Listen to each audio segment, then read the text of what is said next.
Hello student, my self doctor Sunil Mehra, team chemistry CLC से।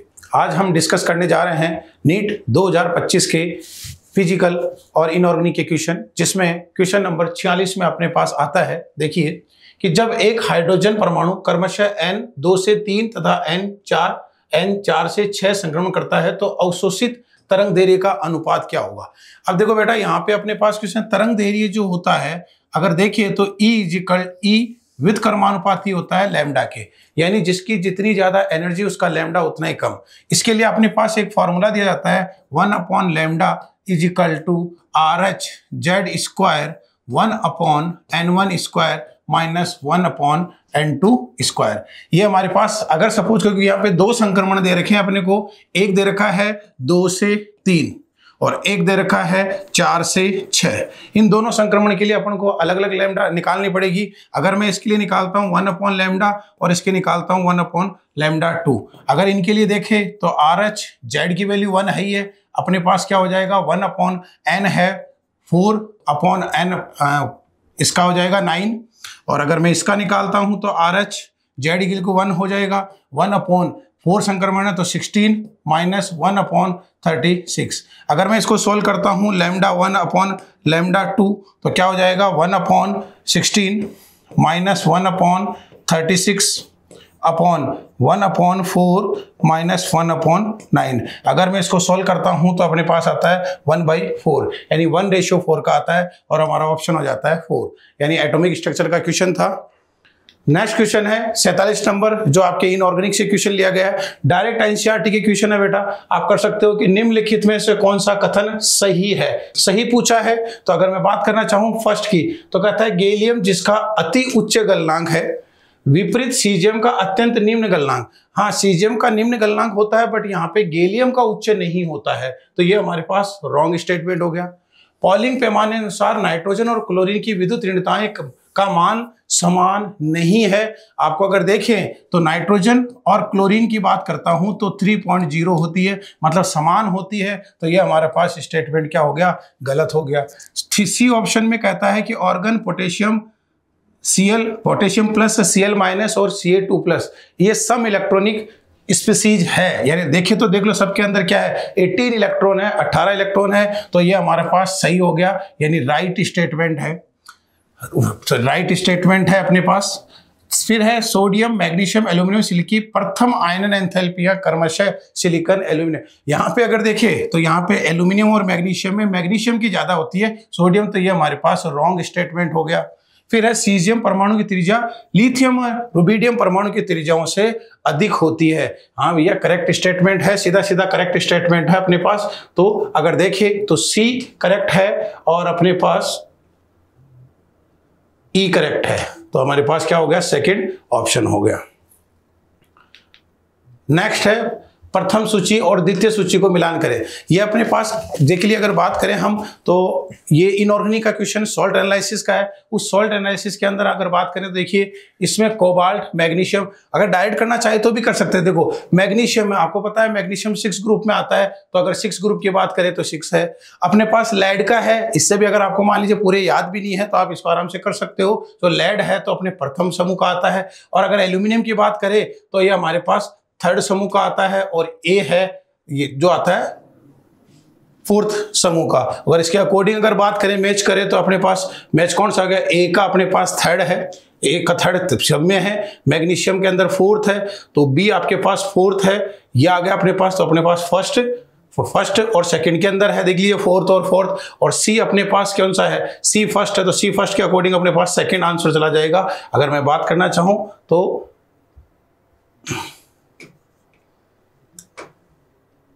अपने पास second answer हो जाएगा 48 का। नेक्स्ट है अपने पास ऑर्गेनिक का, तो देखिए। हाँ स्टूडेंट, मैं परमेश्वर Sevda, team chemistry CLC Sikar से। देखो अपने पास ये क्वेश्चन ऑर्गेनिक केमिस्ट्री से रिलेटेड है। HBr की रिएक्शन करवाइए अगला बेंजोइल पेरोक्साइड की प्रेजेंस में। तो सबसे पहले देखो क्या होता है, HBr है वो रिएक्शन करता है बेंजोइल पेरोक्साइड के साथ, PH COOCOPH। जब इसकी रिएक्शन दोनों की होती है यहाँ से तो अपने पास फ्री रेडिकल बनता है Br फ्री रेडिकल बनता है। Br फ्री रेडिकल सबसे पहले एल्कीन के साथ रिएक्शन करेगा। एल्कीन देखो ये अपने पास दी हुई है, यहाँ CH3, ये Br फ्री रेडिकल इसके साथ रिएक्शन करेगा। जब Br फ्री रेडिकल इसके साथ रिएक्शन करेगा तो इस एल्कीन से 2 फ्री रेडिकल जनरेट होंगे Br फ्री रेडिकल की प्रेजेंस में।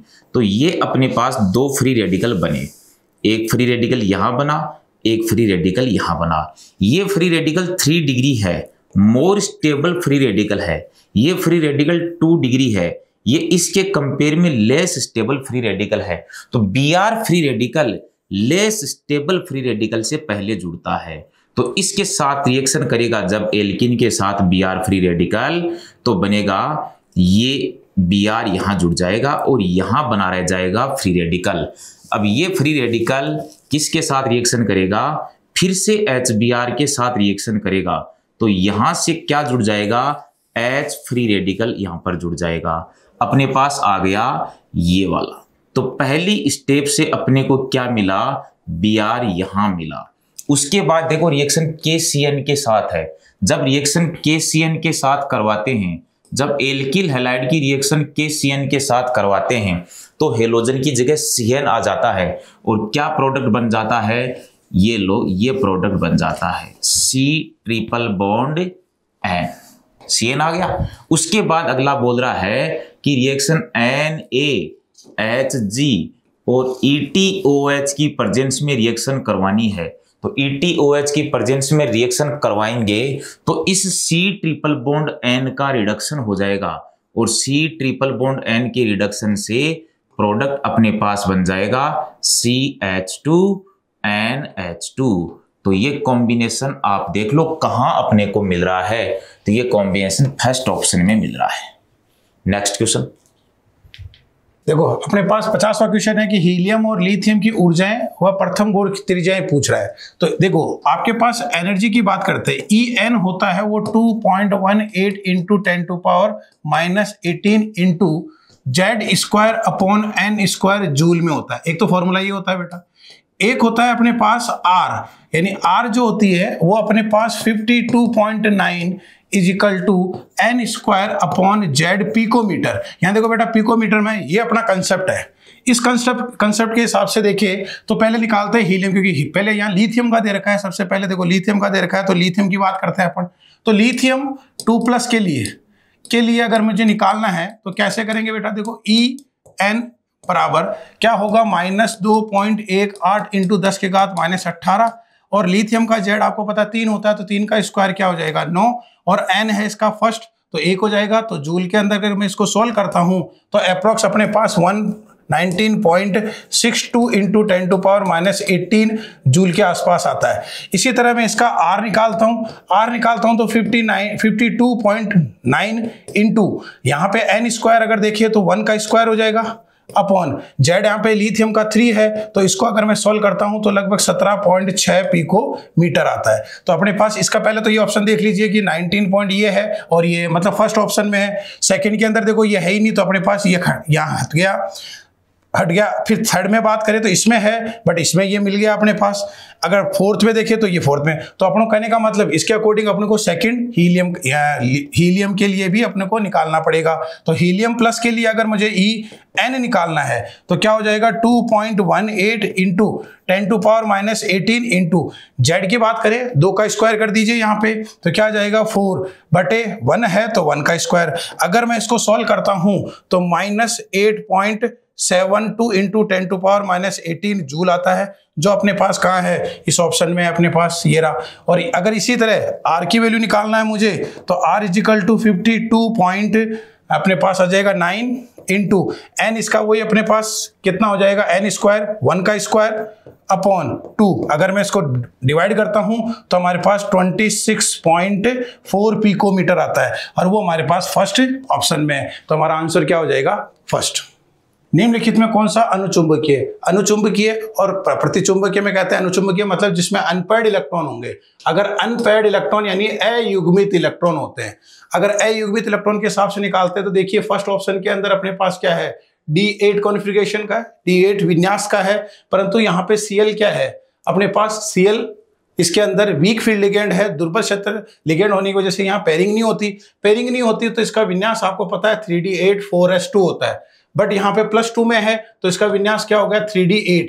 3d8 के हिसाब से बात करें तो इसके अंदर अनपेड इलेक्ट्रॉन कितने हो जाएंगे? अगर मैं अनपेड इलेक्ट्रॉन भरे जाते हैं इसके अंदर बेटा, तो देखिए 1 2 3 4 5 6 7 8, तो 2 अनपेड इलेक्ट्रॉन आ जाते हैं इसके अंदर।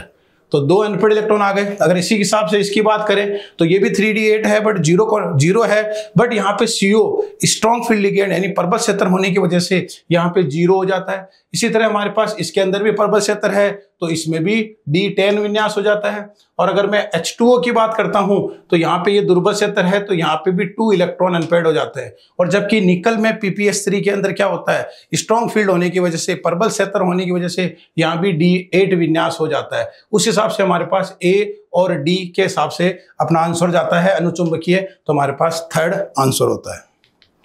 नेक्स्ट है 52, ये भी अपने पास एनसीईआरटी बेस्ड है इनऑर्गेनिक का, जिसमें कहता है नाइट्रोजन की तरह अमोनिया बन सकती है, आर्सेनिक की जगह आर्सेन भी बनता है। हाँ सही है भैया, अमोनिया में NH3 बनता है, वैसे ही आर्सेन ESH3 भी बनता है। ये हमारे पास सही स्टेटमेंट है।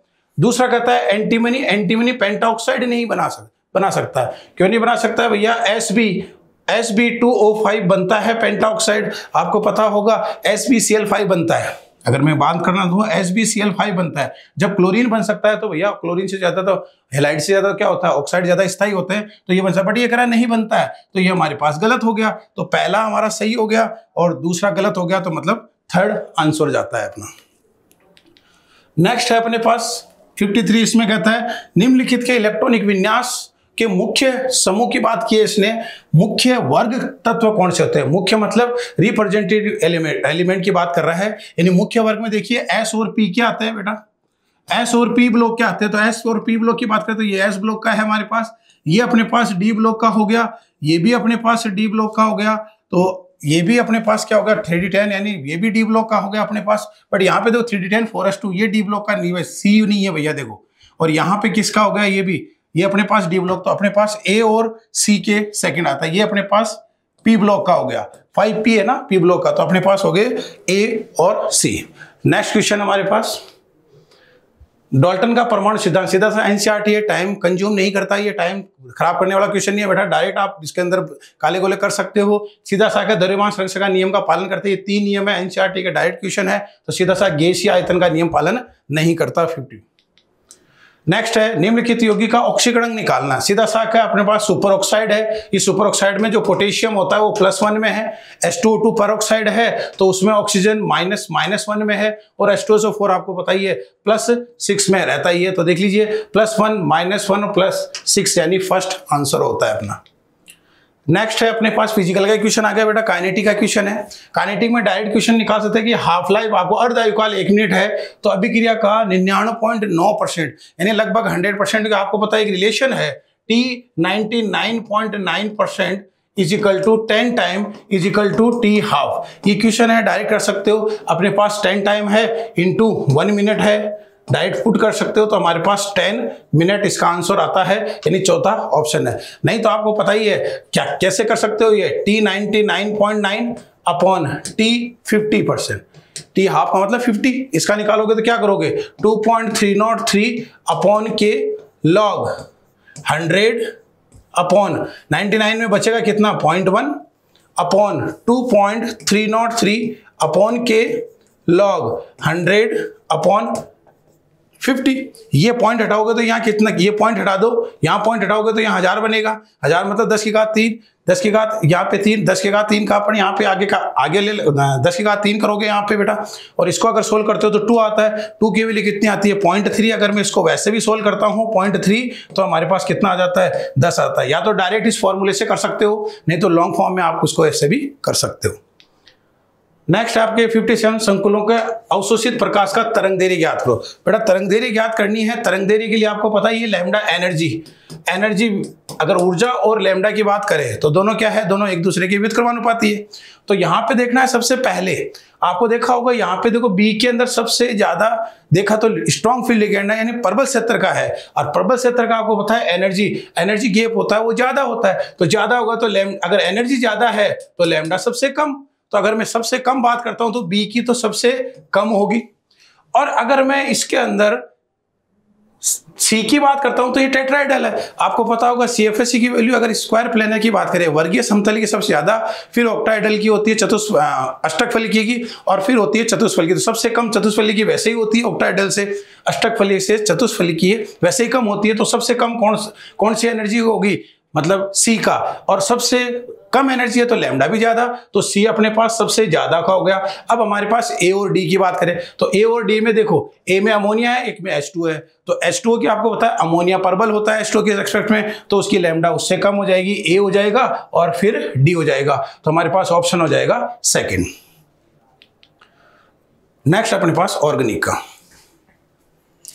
देखो क्वेश्चन है, निम्नलिखित में से कौन सा सिस ट्रांस समावयवी के रूप में पाया जाता है। सिस ट्रांस का मतलब जीआई के अगला अपने से बात जानना चाह रहा है। देखो पहला है पेंट 1 इन। पेंट 1 इन का मतलब है CH2 double bond CH, CH2 CH2 और CH3।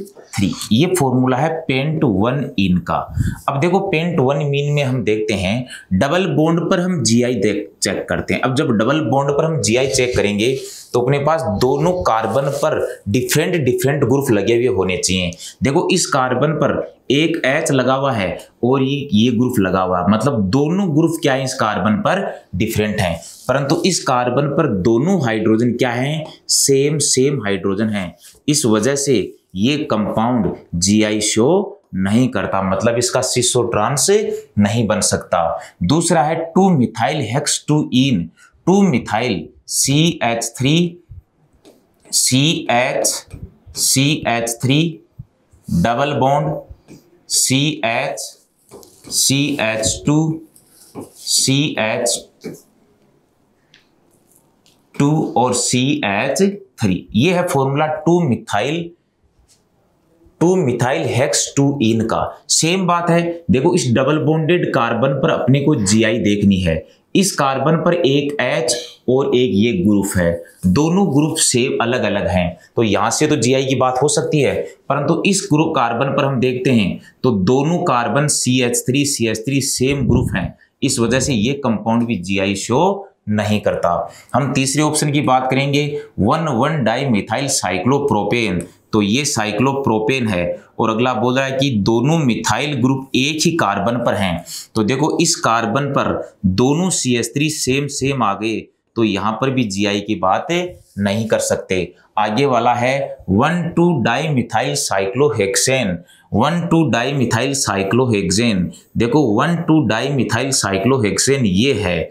तो देखो इस कार्बन और इस कार्बन पर हम जीआई की बात करते हैं तो इन दोनों पॉइंट पर अलग अलग ग्रुप होने चाहिए। तो एक तो CH3 है इस पर और एक क्या है, H है, तो दोनों डिफरेंट हैं। इस पर भी एक CH3 है और एक क्या है, H है, दोनों डिफरेंट हैं, तो ये जीआई अपना शो करेगा। मतलब इसके सिस और ट्रांस दो समावयवी बनेंगे। दोनों CH3 सेम साइड आ गए तो सिस हो गया और एक CH3 अपोजिट साइड चला गया तो ट्रांस हो गया। ये कैसा रूप है इसका, सिस, और दूसरा इसका ट्रांस रूप देखो, ये देखो एक वेज पे रह गया और एक कहां चला गया, डेस पे चला गया। तो ये दोनों आपस में क्या है, ट्रांस, ये दोनों आपस में जीआई हैं। तो आंसर कौन सा हो गया, 4th is correct answer. Physical का क्वेश्चन है ये भी। फास्फोरिक अम्ल 3 चरणों में आयनित होता है, इसके आयन स्थान क्रमशः अपन को K1 Ka2 Ka3 3 दे रखे हैं बेटा।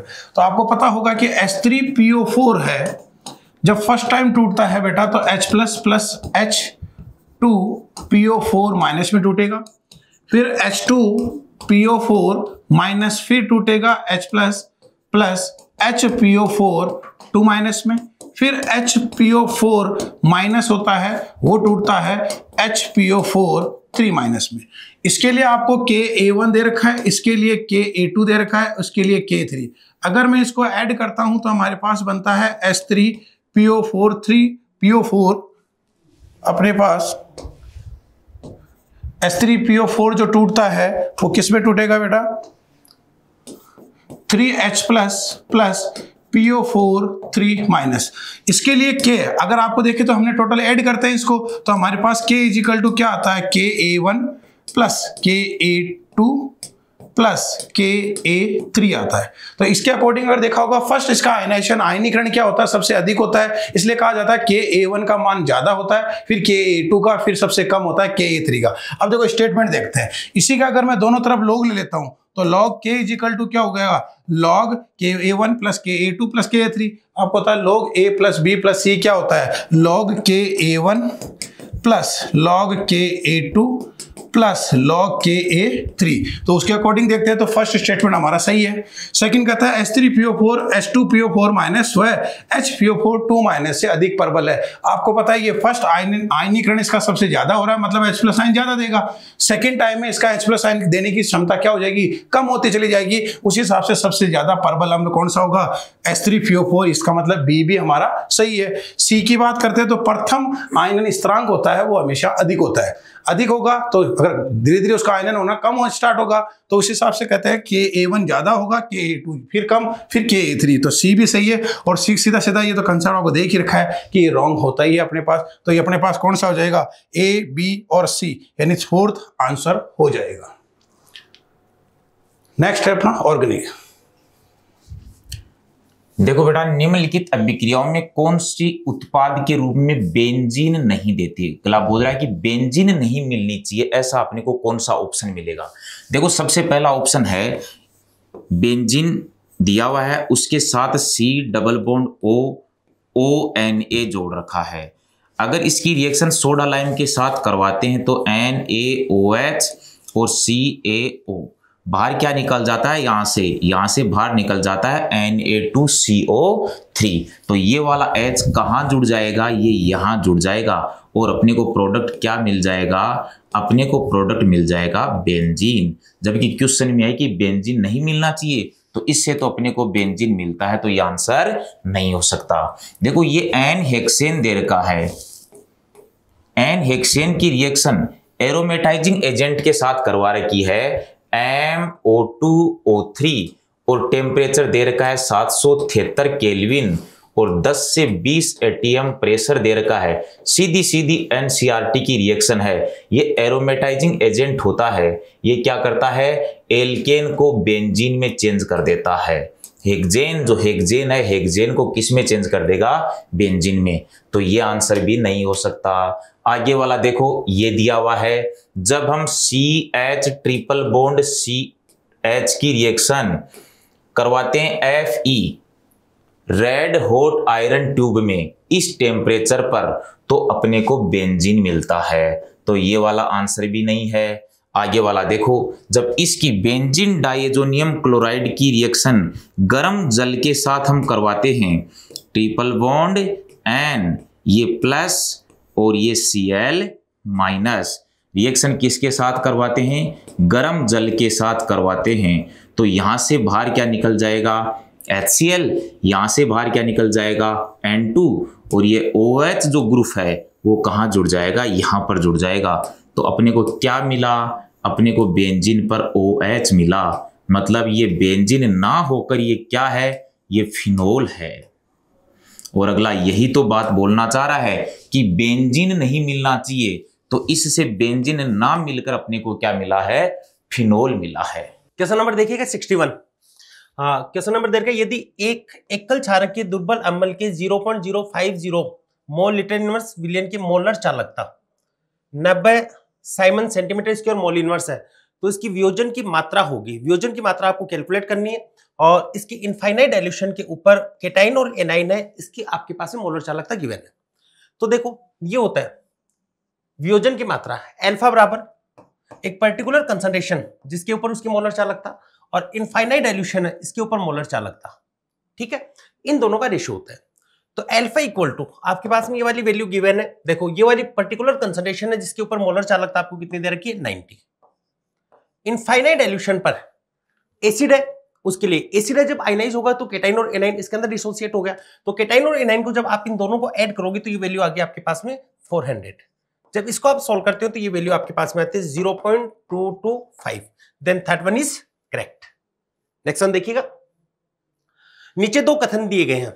परिकल्पित शून्य आबंध क्रम वाले एक द्विवीय परमाणु अणु काफी स्थायी होता है। अगर कोई भी डायटोमिक मॉलिक्यूल है, कोई भी द्विपरमाणु अणु है, तो उसके अंदर अगर बंद क्रम शून्य हो गया तो वो वाला एग्जिस्ट ही नहीं करता।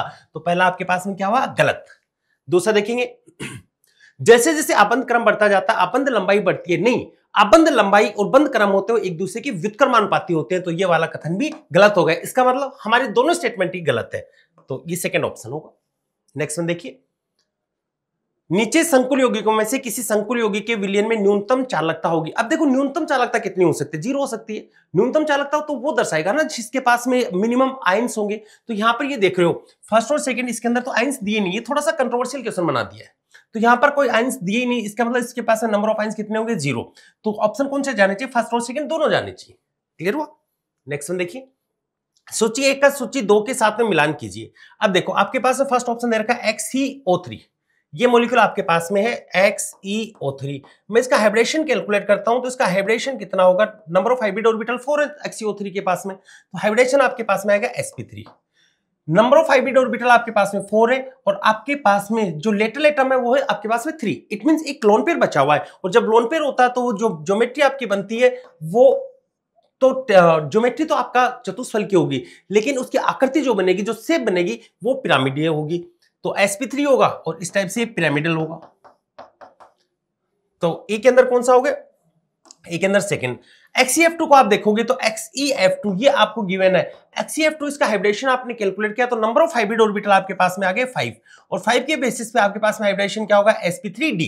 और sp3 हाइब्रिडेशन में जब ज्योमेट्री की बात करें, ज्यामिति की बात करें, तो TBP होते हैं, त्रिकोणीय द्विपिरामिडीय, लेकिन 3 लोन पेयर प्रेजेंट है, सिर्फ 2 बॉन्ड पेयर है। 2 बॉन्ड पेयर से ज्यामिति कैसे आ गई उसकी, रेखीय। देखो ये वाली बनेगी, ये वाला फ्लोरीन यहां पर है, ये तो लोन पेयर आ गए जिसका शेप के अंदर कोई रोल नहीं है। तो कौन सा आ गया, XeF2 का sp3d। ऐसे ही आप देखोगे XeOF4, इसके अंदर हाइब्रिडेशन की अगर बात करोगे, XeF4 के अंदर बात करोगे तो हाइब्रिडेशन होगा sp3d2, और यहां पर लेटरल एटम आपके पास में 5। sp3d2 के अंदर हाइब्रिडेशन जो ज्योमेट्री होती है वो ये होती है वर्ग समतलीय द्विपिरामिडीय, लेकिन एक लोन पेयर है तो ज्योमेट्री क्या होगी, वर्गाकार पिरामिडीय, वर्ग पिरामिडी, ये वाली होगी। अब इसके अंदर आप देखोगे XeF6, number of hybrid orbital आपके पास में कितने आ गए, 7, और 7 में हाइब्रिडेशन क्या होता है, sp3d3, एक लोन पेयर है तो क्या होगा, डिस्टॉर्टेड ऑक्टाइडल होता है, विकृत अष्टफलक की, तो ये वाला हो गया।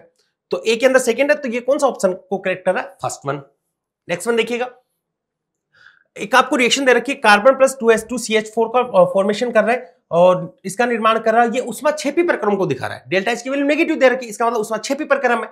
और कौन सा आरेख अभिक्रिया का यथार्थ निरूपण करता है, तो ऊष्माक्षेपीय अभिक्रिया है, तो ऊष्माक्षेपीय अभिक्रिया के लिए ये वाला ग्राफ होता है रिएक्टेंट और प्रोडक्ट, उसमें प्रोडक्ट इसकी वैल्यू नीचे होती है और ये वैल्यू होती है एक्टिवेशन एनर्जी होती है, फॉरवर्ड डायरेक्शन की होती है, ये होता है एक्टिवेशन एनर्जी है वो बैकवर्ड डायरेक्शन, और इन दोनों का जो डिफरेंस होता है वो डेल्टा एच बोला जाता है, activation energy forward minus activation energy backward, और ये वाला जो डिफरेंस होता है ये रिप्रेजेंट करता है डेल्टा एच। तो ये वैल्यू डेल्टा एच होगी जो कितनी आपके पास में 74.8, तो ये वैल्यू आएगी 74.8 जो नेगेटिव में रहेगी, लेकिन मैग्नीट्यूड कितना रहेगा, उसका परिमाण होगा 74.8। तो ऐसा कौन सा ऑप्शन है, फर्स्ट वन ऑप्शन। क्लियर हुआ। यहां पे देखो ये डेल्टा एच को रिप्रेजेंट कर रहा है, जबकि ये तो बैकवर्ड डायरेक्शन की एक्टिवेशन है, बैकवर्ड नहीं है डेल्टा एच, तो ये वाला डिफरेंस होता है। क्लियर हुआ। हाँ, तो दोस्तों क्वेश्चन नंबर 66 में देखिए आप, सूची फर्स्ट को सूची सेकंड के साथ मिलान करना था और पूछा गया था इसके अंदर कि इसमें टाइप ऑफ सॉल्यूशन या विलयन का प्रकार कौन सा है। अगर अपना आर्द्रता के बारे में बात करें तो आपको पता होना चाहिए, एयर के अंदर अगर आपके लिक्विड होता है तो उसको हम लोग क्या कहते हैं, आर्द्रता या ह्यूमिडिटी कहते हैं। मतलब गैस के अंदर क्या घुला होता है, द्रव घुला होता है, तो ये आपके क्या हो जाएगा, ए के साथ में सेकंड हो गया। मिश्र धातु जो होती है हमें पता है, ठोस के अंदर ठोस होता है, तो हमारा आंसर कौन सा हो जाएगा, फर्स्ट हो जाएगा। फिर अमलगम जो होता है हमें पता होना चाहिए कि अमलगम, जैसे सोडियम अमलगम की मैंने बात की है, तो उसके अंदर पता होना चाहिए सॉलिड के अंदर क्या होता है भाई, लिक्विड होता है। धुआं जो होता है, धुएं के अंदर आपने नोटिस किया होगा कि गैस की मात्रा ज़्यादा होती है और ठोस कम होता है, तो धुआं जो आपको पता होना चाहिए गैस के अंदर क्या होता है, ठोस। तो इसके हिसाब से अगर हम मैचिंग करें तो देखिए आपके ए के साथ में आपके कौन सा आ रहा है, सेकंड आ रहा है, बी के साथ में आपके फर्स्ट आ गया, सी के साथ में आपका फोर्थ आ गया, और डी के साथ में ये देखिए आपके थर्ड आ गया है। सो आंसर अपना second is correct. Next question देखते हैं अपन। क्वेश्चन नंबर 67, दी गई अमीनो की घटती क्षारीयता प्रबलता का सही क्रम है। स्ट्रक्चर बना लेते हैं पहले। तो C2 इसका हम बता दे रहे हैं, C2H5 NH C2H5 ये होगा, फिर C2H5 NH2 ये होगा, फिर NHCH3 ये होगा, और फिर होगा बेंजीन एमाइन N, ठीक है। अब N एथिल इथेन एमाइन, फिर इथेन एमाइन, और इन दोनों में इसमें लग रहा है SIR इफेक्ट, तो इसकी वजह से ये लोन पेयर रेजोनेंस में पार्टिसिपेट नहीं करेगा, तो बेंजीन एमीन से अधिक होगा। तो ऐसा ऑप्शन कहां पे है? तो N ethyl ethane amine, N methyl methyl amine और बेंजीन एमाइन, तो ये आंसर हो गया थर्ड। क्वेश्चन नंबर 68, निम्नलिखित में से उन्हें चुनिए जिनमें परमाणुओं की संख्या समान है। तो पहले तो आपको मोल निकालने पड़ेंगे, और मोल निकालने के बाद में उसमें जितने एटम है उसको उससे मल्टीप्लाई करेंगे तो ये आ जाएगा। पहले अगर मैं बात करता हूँ इसके अंदर मोल सोडियम कार्बोनेट के, तो ये हो जाएगा आपके 212/106 के हिसाब से। ये मेरे पास कितने आ गए भाई? इसके 2 मोल आ गए। और परमाणुओं की संख्या देखिए 2 ये है, 1 ये 3, और 3 आपके कितने हो गए? 6। तो 6 मोल एटम अगर मैं इसे मल्टीप्लाई करूंगा तो ये मेरे पास 12 मोल एटम आ जाएंगे इसमें, और ये परमाणु की संख्या आपके शो करेगा। Na2O के बारे में बात करें तो इसके मोल कितने हो जाएंगे? पहले बात करते हैं 248 के अंदर अगर मैं 62 से डिवाइड करूं तो ये कितना आ जाएगा? 4 आ जाएगा। और Na2O के अंदर 1 मोल के अंदर आपके 2 और 3 मोल एटम है, तो इसको अगर मल्टीप्लाई करूंगा तो आंसर मेरा आ जाएगा 12 मोल एटम। फिर अगर हम बात करते हैं H2 के 12 ग्राम दिए हुए हैं, तीसरा लेते हैं पहले C, तो इसके मोल कितने हो जाएंगे? इसमें देखिए आप मोल कितने हो जाएंगे NaOH के, तो ये आपके हो जाएगा 240/40, ये मेरे पास आ जाएगा 6 मोल। और नंबर ऑफ एटम के बारे में बात करें तो ये हो जाएंगे आपके 1 और 1 2 और 1 3 एटम ही हो गए, तो यहाँ पर मेरे पास 18 हो जाएगा। सिमिलरली अगर मैं बात करता हूँ D के बारे में, तो D के मोल कितने हो जाएंगे? D के मोल मेरे पास हो जाएंगे, ये हो जाएंगे 12/2। मोल कितने हो गए? 6, और एटम कितने? 2 है, तो 12 मोल एटम। तो आप सिमिलरिटी की बात करें तो देखिए आप, ये भी 12 है, ये भी 12 है, और ये भी 12 है। तो आई थिंक इसमें जो आपके A, B और D जो है इसका निकालेंगे अगर आप, तो यहाँ ये सेम नहीं आएगा। इसके मोल जो अगर आप देखेंगे तो ये कितना है? ये अब आपने 220 है, 44 से डिवाइड करेंगे आप तो ये 5 आ जाएंगे। और नंबर ऑफ एटम आपको पता है कितने? 3 है, तो ये कितना हो गया भाई? 15 हो गया। तो सिमिलर हमारे पास 3 ही है, A, B, D, और उसके हिसाब से आंसर कौन सा हो गया अपना? Second is correct. अपना नेक्स्ट क्वेश्चन है बायोमोलिक्यूल से है ना। इसमें आपको दिया है कि आपको क्या कि मैच करवाना, मैच द कॉलम का क्वेश्चन है। आपसे विटामिन दिया है और उससे होने वाली डिजीज दी है। तो अपने जो विटामिन B12 जो होता है उससे अपने को जो डिजीज होती है वो होती है पर्णाशीय रक्ताल्पता। तो मतलब ए में क्या जाएगा? 4। विटामिन डी होता है, विटामिन डी से क्या होता है? रिकेट्स होता है ना। विटामिन डी से रिकेट्स होता है, तो क्या जाएगा? 3rd। विटामिन B2 है, विटामिन B2 से क्या होता है? किलोसिस होता है, तो क्या जाएगा? 1st।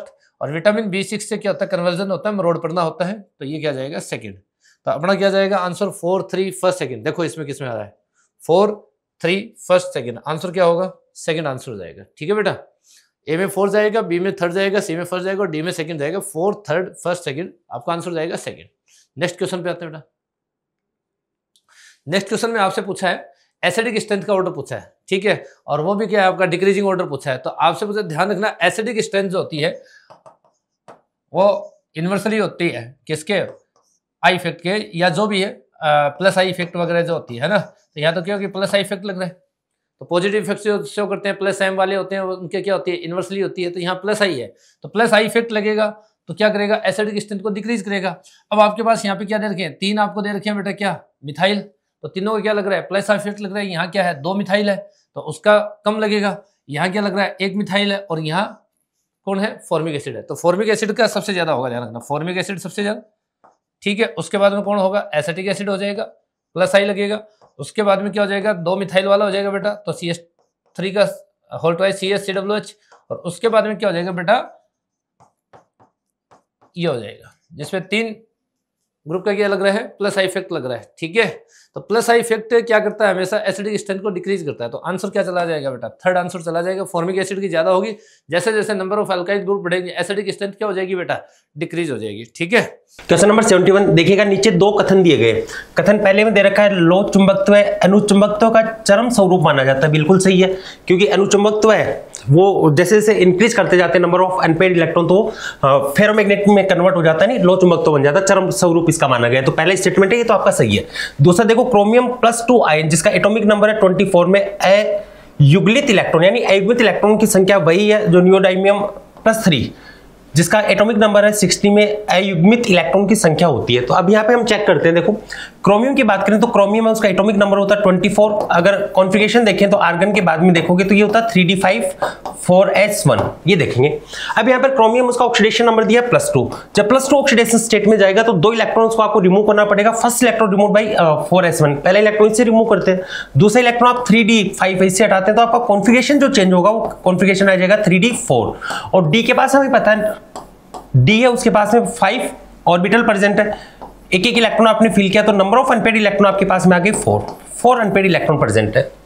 जब नियोडाइमियम में आप देखते हो जिसका एटॉमिक नंबर होता है वो 60 है, तो जिनोन ये होता है 54। इसके बाद में आप देखते हो तो कॉन्फ़िगरेशन बनता है 4f4 और 6s2, ये वाला कॉन्फ़िगरेशन बनता है।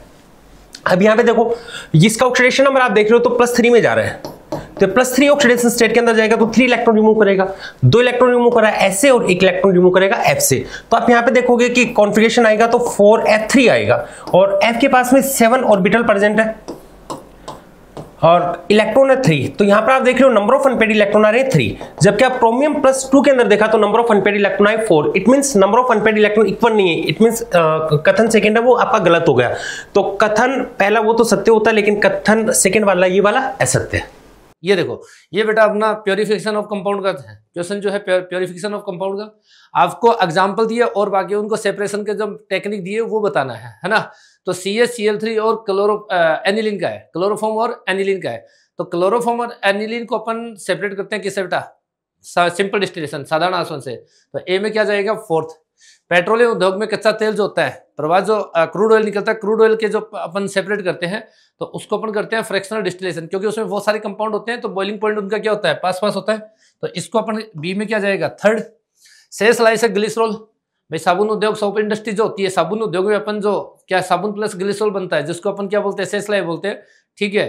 तो उससे जो अपन साबुन को सेपरेट या ग्लिसरॉल को सेपरेट करते हैं तो वो होता है अंडर रेड्यूस प्रेशर, निम्न दाब पर आसवन वाला। तो इसमें क्या जाएगा 1st। और एनिलीन जल आपको दिख गया तो पता है, तो भाप आसवन काम आएगा। तो एनिलीन जल के मिक्सर को अपन करेंगे किससे, भाप आसवन से। तो क्या हो जाएगा 2nd।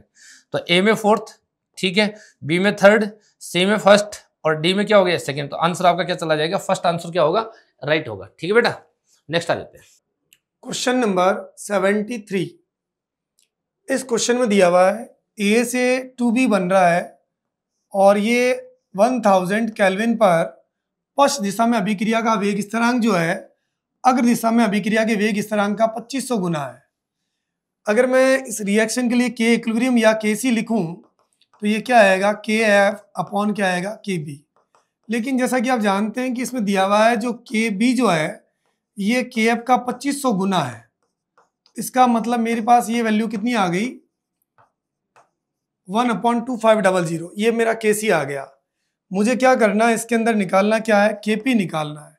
अगर अपन बात करें इस रिएक्शन का डेल्टा NG, तो डेल्टा NG आपको पता ही है कितना हो जाएगा, गैस के मोल अपने पास में 2 है, प्रोडक्ट के है और रिएक्टेंट का 1 है, तो ये 1 आ गया। तो KP बराबर होता है KC RT की पावर डेल्टा NG। तो डेल्टा NG अपने पास 1 हो गया और KC की वैल्यू आपके आ गया 2500। R की वैल्यू हमारे पास है 0.0831 इंटू T कितना है 1000। तो अगर आप इसको सॉल्व आउट करेंगे तो KP की वैल्यू जो आएगी that will be equal to 0.033। तो ये हमारे ऑप्शन 3rd में दिया हुआ है। So your answer will be 3। ये देखो आपका स्टेटमेंट क्वेश्चन दिया है, आपको दिया कि बेंजीन डाइजोनियम लवण को 273 से 0 डिग्री से 5 डिग्री सेंटीग्रेड होता है ना बेटा, 5 डिग्री सेंटीग्रेड, तो वो टेम्परेचर तो क्या है, सही है। एनिलीन की नाइट्रस अम्ल के साथ एनिलीन की रिएक्शन करवाते हो, एनिलीन की आपकी बेंजीन, बेंजीन पे NH2 और इसके अपन नाइट्रस एसिड और HCl के साथ 0 डिग्री से करवाएं, 0 degree centigrade to 5 degree centigrade, तो बेंजीन डाइएजोनियम क्लोराइड बनता है। क्या बनता है? बेंजीन डाइएजोनियम क्लोराइड बनता है। तो इसने यही कहा है अभिक्रिया द्वारा बनाया जाता है। यह शुष्क अवस्था में आसानी से विकसित हो जाता है ना। ड्राई स्टेट में ये डिकम्पोज होता है। एनसीईआरटी में बाकायदा मेंशन है, एनसीईआरटी की वो लाइन उठाया इसको, है ना। तो ये स्टेटमेंट क्या है? सही है। अगले ने कहा है कि बेंजीन वल्य में आयोडीन को लगाना कठिन होता है, इसलिए अपन जो आयोडोबेंजीन बनाते हैं वो बेंजीन डाइजोनियम क्लोराइड की रिएक्शन करवाते हैं। किसके साथ? पोटेशियम आयोडाइड के साथ हीट करते हैं। तो बेंजीन डाइजोनियम क्लोराइड की पोटेशियम आयोडाइड के साथ रिएक्शन कराओगे तो क्या बनेगा? आयोडोबेंजीन बनेगा। और यही बात इसने किया। तो दोनों स्टेटमेंट क्या है? सही है। तो दोनों सही है, तो आपका फर्स्ट आंसर चला जाएगा। ठीक है, कि कथन फर्स्ट और कथन दोनों क्या है? सेकंड, फर्स्ट और सेकंड दोनों कथन क्या है? सही है। ठीक है, करेक्ट है।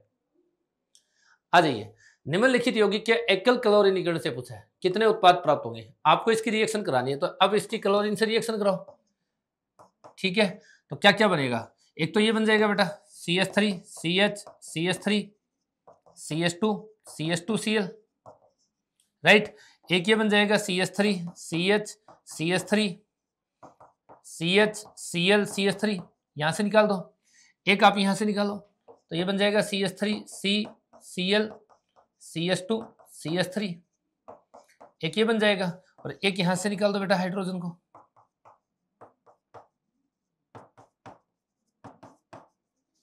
राइट, चार तो बन गए।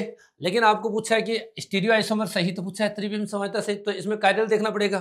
कायरल कौन सा हो गया बेटा? एक तो ये कायरल हो गया, तो इसका एक बनेगा।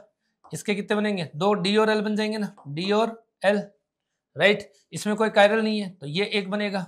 और इसमें ये कायरल हो गया, देखो ये सेंटर क्या हो गया? कायरल सेंटर हो गया ना बेटा। तो इसलिए इसके भी क्या बनेंगे? 2 बन जाएंगे, D और L। तो टोटल कितने हो गए? 6 बनेंगे। टोटल कितने बनेंगे? 6। तो आंसर क्या जाएगा? फोर्थ। आंसर जाएगा फोर्थ, राइट। आ जाइए, आपसे पूछा है कि बेटा CH बंद की बंद वियोजन ऊर्जा पूछी है, तो आपको समान विखंडन करवाना है। होमोलाइटिक क्लीवेज करवाओगे। होमोलाइटिक क्लीवेज कराओगे तो क्या बनेगा? रेडिकल बनेगा। ठीक है, तो बंद वियोजन ऊर्जा इनवर्सली प्रोपोर्शनल होती है बेटा किसके? स्थायित्व के, स्टेबिलिटी के। ठीक है, तो रेडिकल की स्टेबिलिटी देखनी है।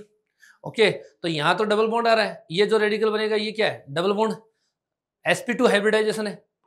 ठीक है, यहां क्या है? ये रेडिकल बनेगा, तो ये क्या है? sp हाइब्रिडाइजेशन है, और एक आपका ये रेडिकल बनेगा।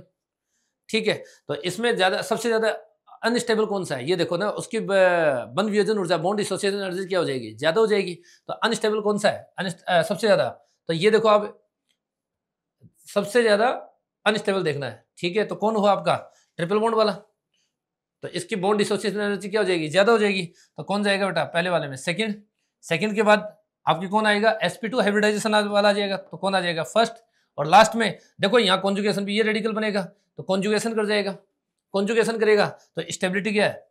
ज्यादा है, तो इसकी क्या हो जाएगी? सबसे कम हो जाएगी। तो आंसर क्या जाएगा? Second first third, second first third. ठीक है, नेक्स्ट आपसे पूछा है कि निम्नलिखित यौगिक में से कौन सा ब्रोमीन जल को रंगहीन नहीं करता है, जो ब्रोमीन जल के साथ रिएक्शन नहीं करे। अब आपको ध्यान है साइक्लोहेक्सेन रिएक्शन नहीं करता, तो आपसे ये पूछा है नहीं।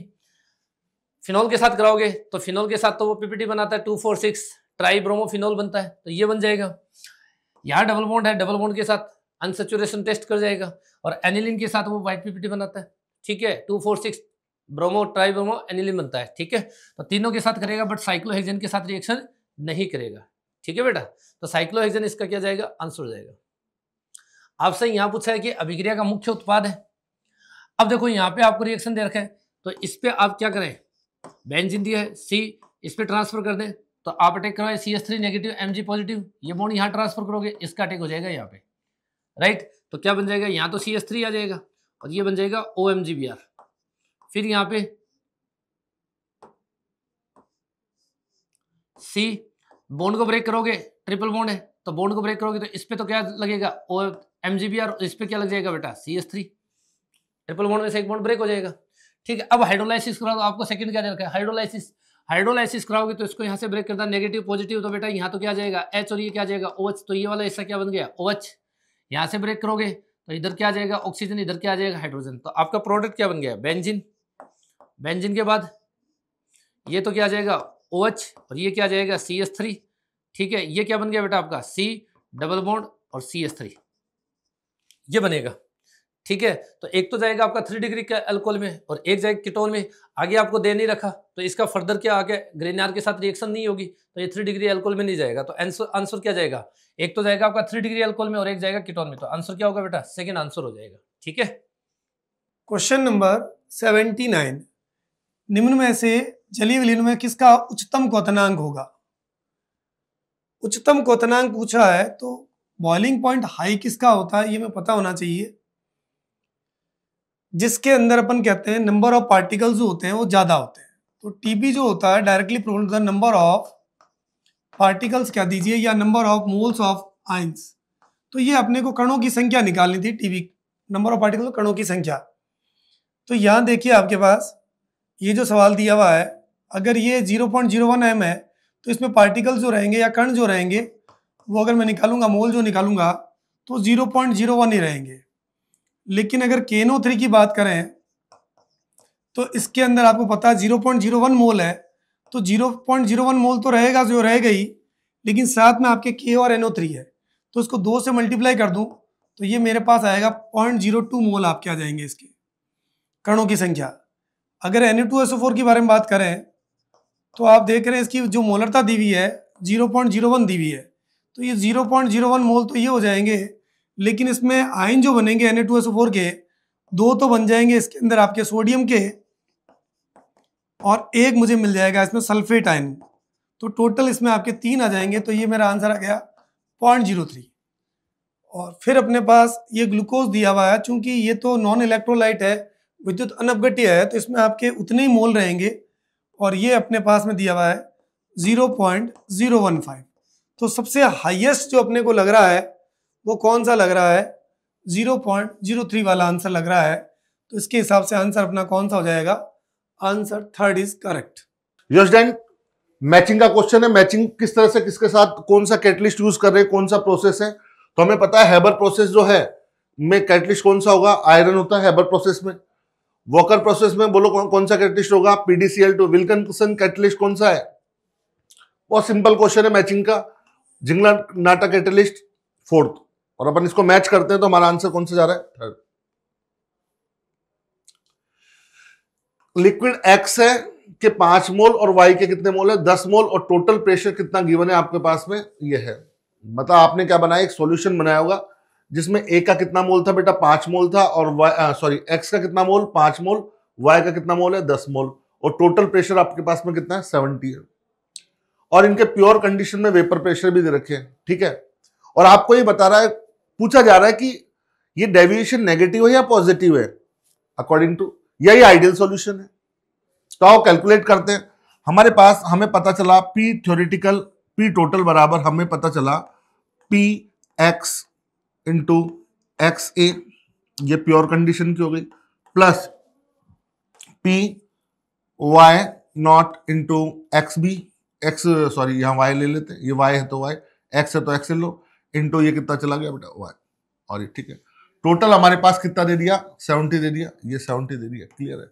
और हमारे पास बताओ PA नॉट प्योर कंडीशन में X का बताओ, X का कितना दे रखा वेपर प्रेशर, X का वेपर प्रेशर हमें दे दिया 63, ये 63 multiply by X, mole fraction of X कितना है, टोटल मोल कितने आ गए भैया 5, डिवाइड मोल कितना इसका 5, टोटल कितने हो गए 15, प्लस Y का प्योर कंडीशन में, Y का प्योर कंडीशन में कितना 78, मल्टीप्लाई बाय टोटल कितना। अच्छा कैलकुलेट करते हैं इसका मोल फ्रैक्शन, कैसे कैलकुलेट करेंगे, Y के मोल कितने 10 डिवाइडेड बाय 10 डिवाइडेड बाय कितना होगा 50। कैलकुलेट करते हैं, ये वैल्यू जो मेरे पास में आती है वो आती है मेरे पास में 73, और ये वैल्यू बताओ कितनी आ रही है 70। अगर बोलो ये वैल्यू हमारे पास में कम है, ये वैल्यू क्या है ज्यादा है, बताओ ये वैल्यू ज्यादा है, तो बताओ कि कौन सा डेविएशन होगा भैया, ये नेगेटिव डेविएशन होगा, नेगेटिव डेविएशन, क्लियर। और नेगेटिव डेविएशन में हमारा आंसर सेकंड। नेक्स्ट आपको दिया बेटा शर्करा अक्ष दी है कि शहद में पाई जाती है, आपसे पूछा है शर्करा एक अक्ष है जो शहद में पाई जाती है, बिल्कुल ठीक है। एक कीटो शर्करा है, तो कीटो शर्करा को देख के पता लग रहा है कि कीटोनिक ग्रुप किसमें होता है आपका, फ्रक्टोज में। अल्फा और बीटा एनोमेरी रूप में पाई जाती है, और वाम ध्रुवण गुणक, तो वाम ध्रुवण गुणक आपकी कौन सी होती है? फ्रक्टोज होती है। भाई ग्लूकोज आपका क्या होता है? दक्षिण ध्रुवण गुणक होता है, और फ्रक्टोज आपकी क्या होती है बेटा? वाम ध्रुवण गुणक। तो आंसर क्या चला जाएगा? डी फ्रक्टोज, जो शहद में भी पाई जाती है, कीटो शर्करा भी है, दोनों रूप अल्फा और बीटा में मिलती है, और वाम लीवर रोटेटरी होती है। ठीक है, मतलब समतल ध्रुवित प्रकाश के तल को ये लेफ्ट साइड की ओर क्या करती है? रोटेट करती है। तो आंसर क्या जाएगा बेटा? D fructose. नेक्स्ट आपको दिया है कि आपको एक रूपांतरण दिया है, क्या? एस्टर, और एस्टर से आपको क्या बनाना है? एल्डिहाइड बनाना है। तो इसके लिए आपसे पूछा बेस्ट रिएजेंट कौन होगा, तो आपको ध्यान है कि एस्टर यानी एस्टर और साइनाइड ग्रुप जो होते हैं इसको अपन कन्वर्ट करते हैं किसमें? CHO में। तो इसके लिए अपन काम में लेते हैं डाइबेल H, डाइबेल H काम लेते हैं। डाई आइसोब्यूटाइल एल्यूमिनियम हाइड्राइड, जो क्या करता है? एस्टर को और साइनाइड को किस में कन्वर्ट करता है? CHO ग्रुप में कन्वर्ट करता है। यहां आपसे दिया लिथियम एल्यूमिनियम हाइड्राइड के साथ, नहीं, ये तो CH2OH में जाएगा। ठीक है, तो आपका second answer isobutyl, die isobutyl aluminium hydride. ठीक है, और उसका हाइड्रोलाइसिस कराए -70 डिग्री सेंटीग्रेड पे, तो आपको क्या बनाता है? वो एल्डिहाइड बनाता है। ठीक है, तो साइनाइड और एस्टर को अगर CHO में कन्वर्ट करना है तो आपको डाइबेल H काम में लेना पड़ेगा। ठीक है, तो आंसर क्या जाएगा बेटा? सेकंड। नेक्स्ट आपका क्वेश्चन दिया है कि ए आपसे पूछा है, ठीक है, कि एल्किल आयोडाइड दिया है कि एल्किल आयोडाइड की जो तीव्रता होती है वो SN2 के लिए क्लोरीन से, एल्किल क्लोराइड से ज्यादा होती है। तो स्टेटमेंट क्या है? सही, क्योंकि ये क्या है?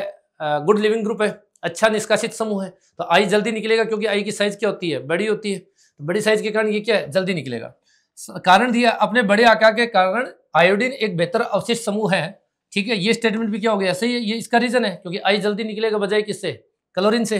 तो आंसर क्या चला जाएगा बेटा? ए और आर दोनों सत्य और आर एक ही सही हो गया। तो फर्स्ट आंसर चला जाएगा। इसका कौन सा जाएगा? First answer. यस, बेरियम +2 की हमारे पास में फॉर्मेशन एंथैल्पी पूछी है, बेरियम +2 की मानक संवहन ऊर्जा पूछी हमसे, क्लियर। और हमसे क्या दिया गया? सल्फेट आयन की मानक संवहन हमें गिवन है, सल्फेट की तो दे रखी है मेरे को, और ठोस की क्रिस्टलीकरण की उष्मा दे रखी है इसकी। अच्छा, किसकी दे रखी है? बेरियम सल्फेट की। देखो बहुत आसान क्वेश्चन है, हमें बताओ पहले बेरियम सल्फेट में बना के बता रहा हूं हमको। बेरियम +2 प्लस कितना होगा बेटा? Sulphate -2, clear. ये हमारे पास में एक्वस, ये हमारे पास एक्वस, और ये जो हमारे पास सॉल्यूशन से बनेगा, दोनों को मिलाकर हमने क्या बनाया? BaSO4, और ये बना दिया सॉलिड, क्लियर बेटा। अब बताओ इसका हमें वैल्यू कितना देखा है? BaSO4 का, बेरियम +2 का हमसे पूछा, सल्फेट का हमें गिवन है, BaSO4 कितनी देखिए? -4.5, और इसका डेल्टा H हमारे पास में बताओ किसका कितना देखा है? -4.5। अच्छा, डाटा किसके दे रखे? फॉर्मेशन के दे रखे ना।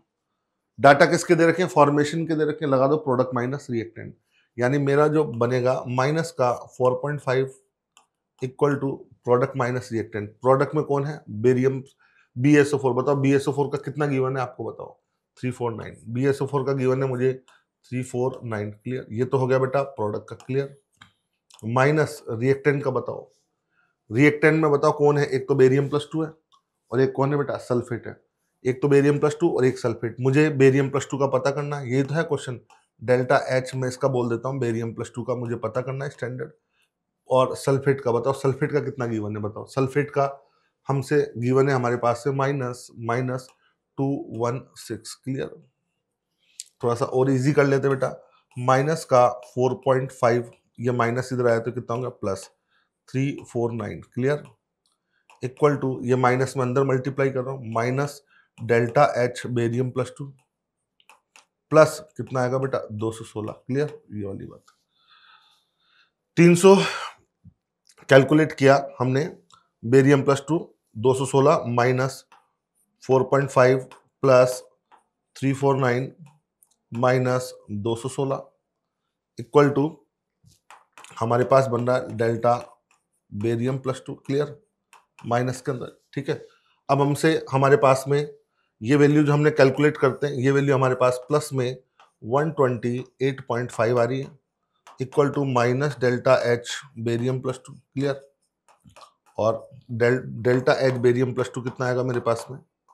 डेल्टा H बेरियम +2 बराबर आएगा माइनस में 128.5, और इसका मेरे पास आंसर आएगा फर्स्ट, क्लियर। बहुत आसान क्वेश्चन। और अणुसूत्र C4H8O वाले चक्रीय ईथर के सभी संभव समावि की कुल संख्या है, इसमें बनाने आपको, तो एक तो ये बन जाएगा,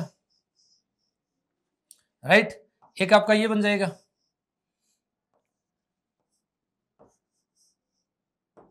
एक आपका ये बन जाएगा,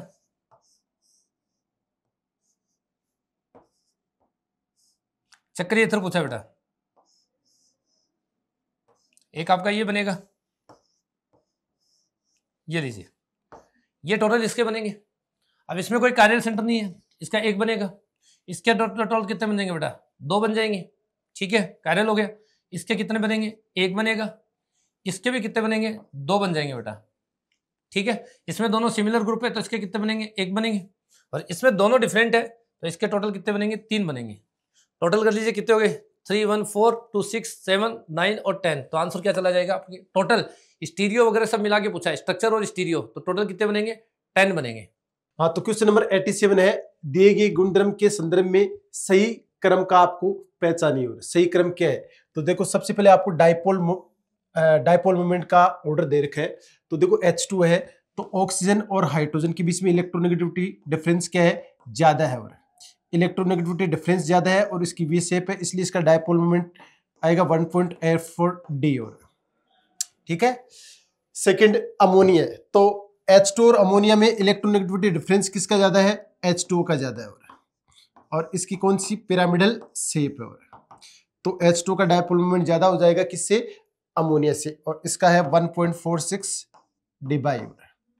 अब बात करते हैं अपन क्लोरोफॉर्म। और क्लोरोफॉर्म CH Cl3, तो CH Cl3 से अमोनिया का डायपोल मोमेंट ज्यादा होगा क्योंकि इसमें कार्बन और क्लोरीन का सिमेट्रिकल डिस्ट्रीब्यूशन नहीं है, तो पहला एकदम सही है। दूसरा, केंद्रीय परमाणु पर एकांक युग्म इलेक्ट्रॉनों की संख्या, तो XeF4 है, तो 4 फ्लोरीन होगी। आउटरमोस्ट शेल में कितने इलेक्ट्रॉन होते हैं? 8।